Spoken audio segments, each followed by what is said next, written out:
Assalamualaikum warahmatullahi wabarakatuh. Bismillah, alhamdulillah, assalatu wassalamu ala rasulillah Sayyidina Muhammad ibn Abdillah wa ala alihi wa sahbihi wa mawalah, amma ba'du. Rabbi syrah li sadri wa yassir li amri wahlul 'uqdatam min lisani yafqahu qawli. Allahumma faqihna fid dini wa alimna ta'wil. Amin ya Allah ya rabbal alamin. Saudara-saudaraku dimanapun Anda berada, di antara amalan atau bacaan yang disunahkan ketika kita melaksanakan sholat adalah membaca doa iftitah. Iftitah itu diambil dari kata iftataha yaftatihu iftitah. Kata dasarnya adalah fataha yaftahu yang artinya adalah membuka. Iftitah itu artinya bacaan doa pembuka. Setelah seseorang membaca takbiratul ihram, pada saat itulah dia disunahkan untuk membaca doa iftitah. Doa iftitah ini dikategorikan sebagai sunnah hayat, yaitu suatu kesunahan yang apabila dilaksanakan oleh kita yang melaksanakan sholat, maka kita akan mendapatkan nilai pahala sunnah.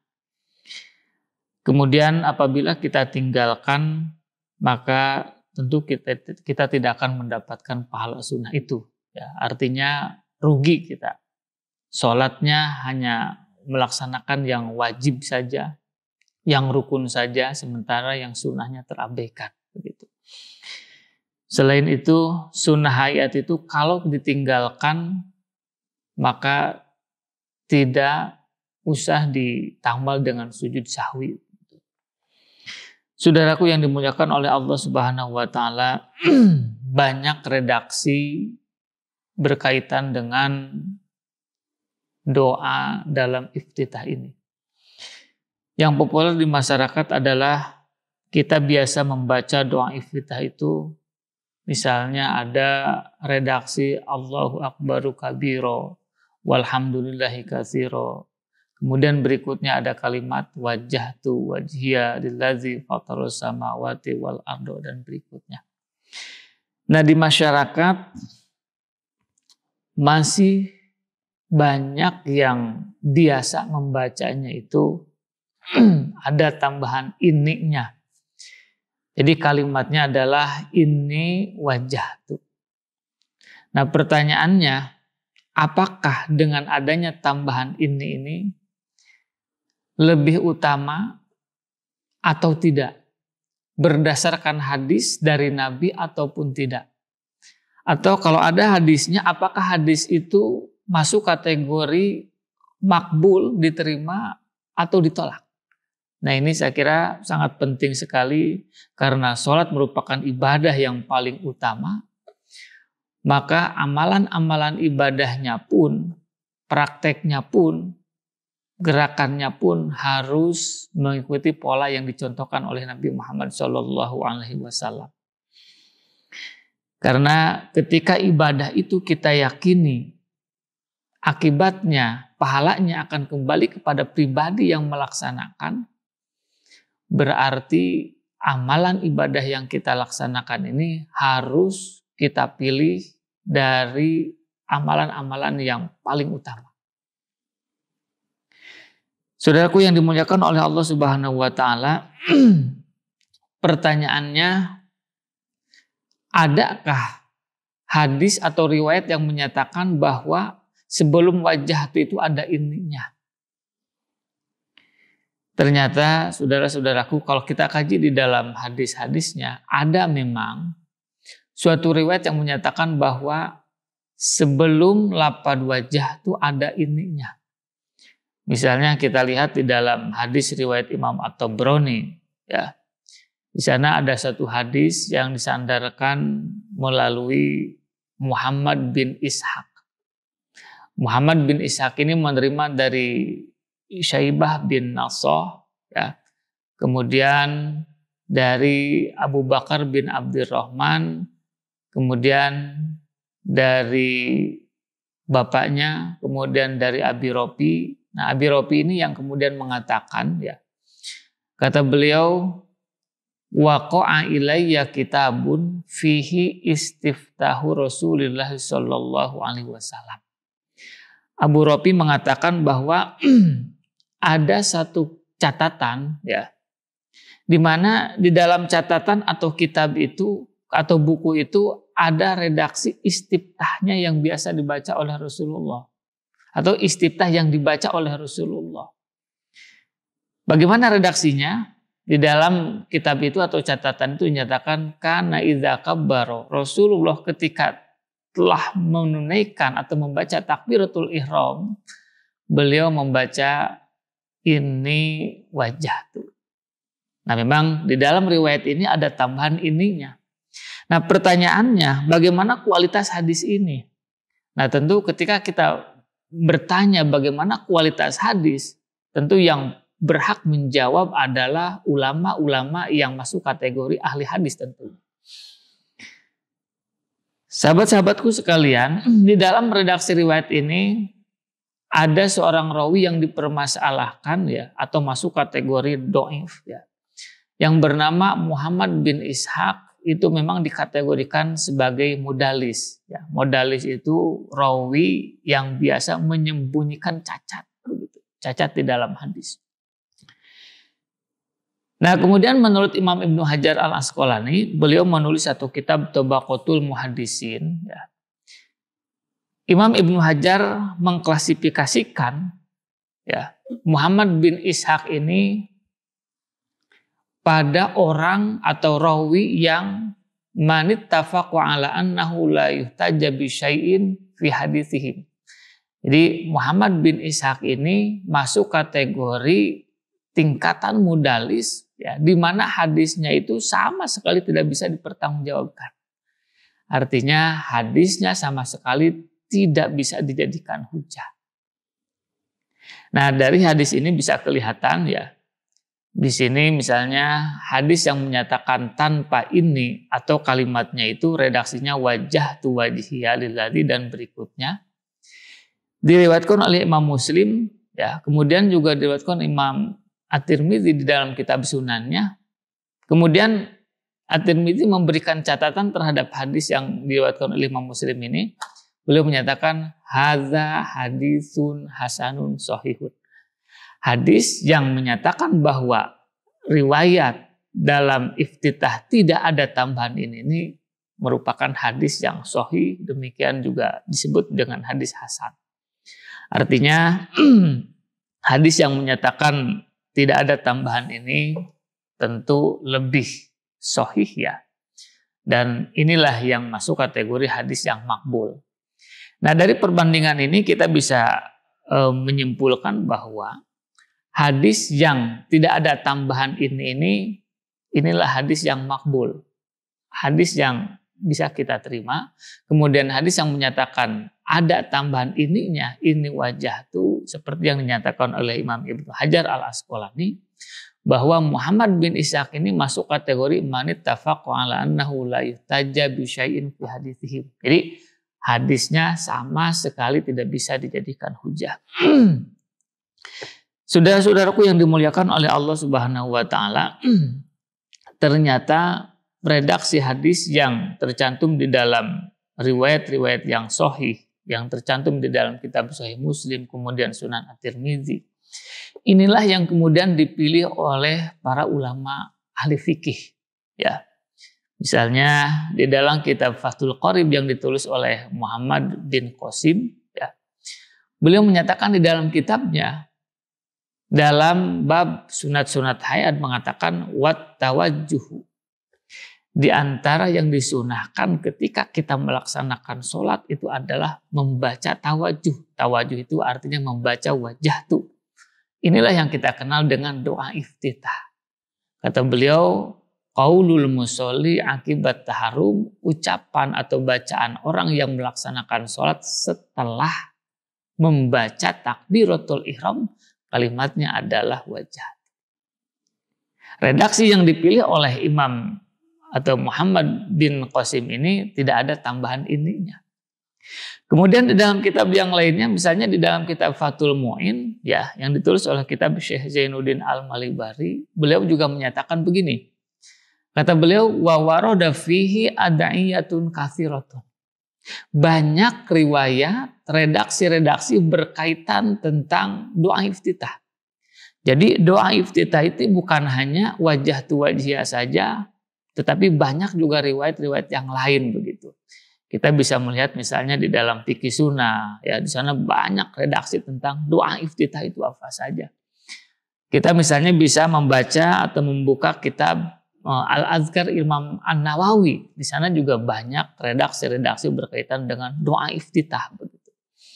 Nah, kemudian menurut Syekh Zainuddin Al-Malibari, wa warada fihi adiyatun katsiratun. Nah ini wa afdoluha, sementara riwayat yang paling utama ya adalah ma rawahu Muslimun wa hiya wajhatu wajhiyah.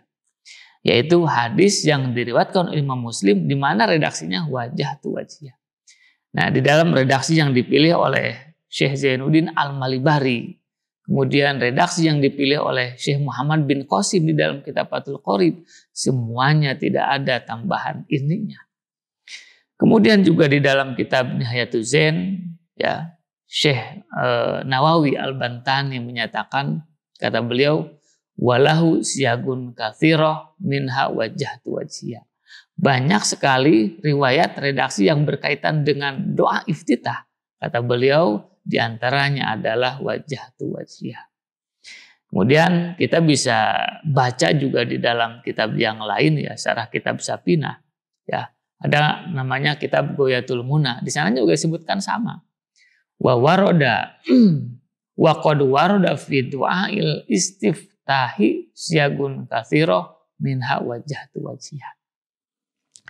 Saudara-saudaraku yang dimuliakan oleh Allah Subhanahu wa taala, jadi yang tercantum di dalam hadis, ya, artinya di dalam hadis yang sahih, dan ini yang bisa dipertanggungjawabkan kehujahannya karena masuk kategori hadis hasan sahih yang tercantum di dalam kitab Sahih Muslim, Sunan At-Tirmidzi dan yang lainnya begitu. Inilah yang dipilih oleh para ulama ahli fikih. Ya. Jadi kitab-kitab fikih itu posisinya sebagai penjelas. Di dalam hadis-hadis disebutkan tidak ada tambahan ini. Kemudian para ulama ahli fikih menegaskan, mengukuhkan bahwa bacaan redaksi iftitah yang paling utama itu adalah memang dipilih dari hadis-hadis yang sahih begitu. Kemudian yang paling penting lagi diantaranya adalah kenapa sih, ya, ketika kita membaca doa iftitah itu yang paling utama adalah tidak ada tambahan ininya.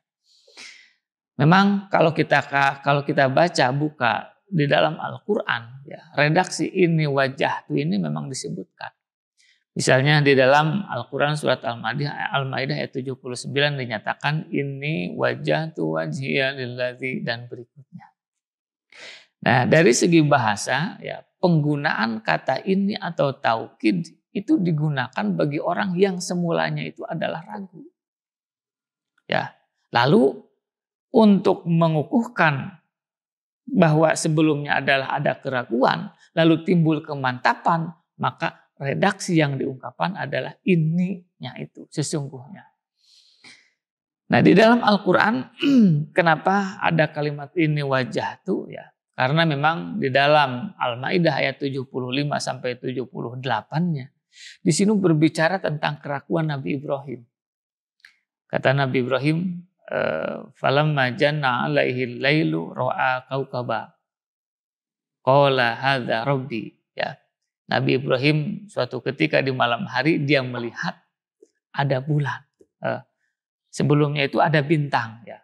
Ra'a kaukaba, bintang, ya. Jadi Nabi Ibrahim melihat bintang, dari situ kemudian terbersit di dalam hatinya. Dia mengatakan, wah, jangan-jangan ini Tuhan. Dia ragu, wah, ini Tuhan ini.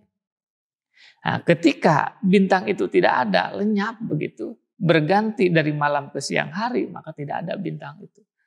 Ya, kemudian di malam berikutnya Nabi Ibrahim melihat ro'al komaro begitu, bazigo. Nabi Ibrahim melihat apa? Melihat bulan. Nah, dari situ dia kemudian terbersit kembali di dalam hatinya. Nah, ini nih Tuhan ini. Ya, bintang itu tidak terlalu kelihatan cahaya, kemudian bulan kelihatan cahaya. Nah, ini Bapak Tuhan. Nah, kemudian ketika bulan itu tidak ada, nah, dia meyakini bahwa bintang, kemudian bulan itu adalah bukan Tuhan. Kemudian ketika di siang hari Nabi Ibrahim melihat apa? Melihat matahari dan dia menyatakan, wah, hadza akbar gitu. Ini lebih besar lagi, jangan-jangan ini Tuhan. Kemudian ketika berganti dari siang hari ke malam hari, si matahari itu kemudian tidak ada. Nabi Ibrahim pada saat itu menafikan, meniadakan bahwa matahari juga bukan bulan. Bintang, matahari juga bukan Tuhan. Bintang bukan Tuhan, kemudian bulan juga bukan Tuhan, kemudian matahari juga bukan Tuhan. Kenapa? Karena semuanya bintang, bulan, dan matahari kadang-kadang ada dan kadang-kadang tidak ada. Yang namanya Tuhan berdasarkan keyakinan Nabi Ibrahim, Tuhan itu akan selamanya ada. Nah, dari situlah, dari keraguan itulah kemudian Nabi Ibrahim menegaskan, ya, pada ayat Al-Maidah ayat 79-nya dinyatakan, ini wajjahtu wajhiya lillazi fatarus samawati, dan berikutnya. Saudaraku yang dimuliakan oleh Allah Subhanahu wa taala, ketika kita beribadah, melaksanakan sholat, tentu yang jadi acuan bukanlah Nabi Ibrahim, karena syariat pada zaman Nabi Muhammad adalah tentu Nabi Muhammad yang harus dijadikan panutannya. Ketika Nabi Muhammad di dalam hadis sahihnya tidak menambahkan ini, nah maka inilah yang harus kita pilih, ya, karena memang secara logika Nabi Muhammad itu sama sekali tidak pernah meragukan terhadap ketuhanan. Ketika Nabi Ibrahim terbersih di dalam hatinya melihat bulan, bintang, dan matahari, ada anggapan semula bahwa itu adalah Tuhan. Nabi Muhammad dari semenjak awal tidak pernah meragukan tentang ketuhanan. Makanya di dalam redaksi iftitah yang dipilih oleh Nabi Muhammad tidak ada ininya, tetapi wajah tuhnya. Gitu. Karena Nabi Muhammad tidak dimulai dengan keraguan, dia langsung mantap bahwa Tuhan itu adalah Allah Subhanahu wa taala. Saudaraku yang dimuliakan oleh Allah Subhanahu wa taala, kembali lagi kepada aktivitas ibadah kita. Kalau konsepnya ibadah itu pahalanya akan kembali kepada diri pribadi, kebaikannya akan kembali kepada diri pribadi, maka sebaik apapun atau sejelek apapun ibadah yang kita lakukan berarti akan kembali kepada diri pribadi. Ketika ibadah itu akan kembali kepada diri pribadi secara logika, maka kita akan memilih amalan-amalan ibadah yang paling utama karena itu untuk kita sendiri begitu. Saudaraku yang dimuliakan oleh Allah Subhanahu wa taala, dari sini kita bisa menyimpulkan bahwa bacaan yang paling utama berdasarkan hadis sahih, kemudian berdasarkan pengukuhan, ya, penegasan dari para ulama ahli-ahli fikih begitu, adalah redaksi iftitah itu tanpa ada ininya, langsung saja wajjahtu wajhiya lillazi fatarus samawati, dan berikutnya.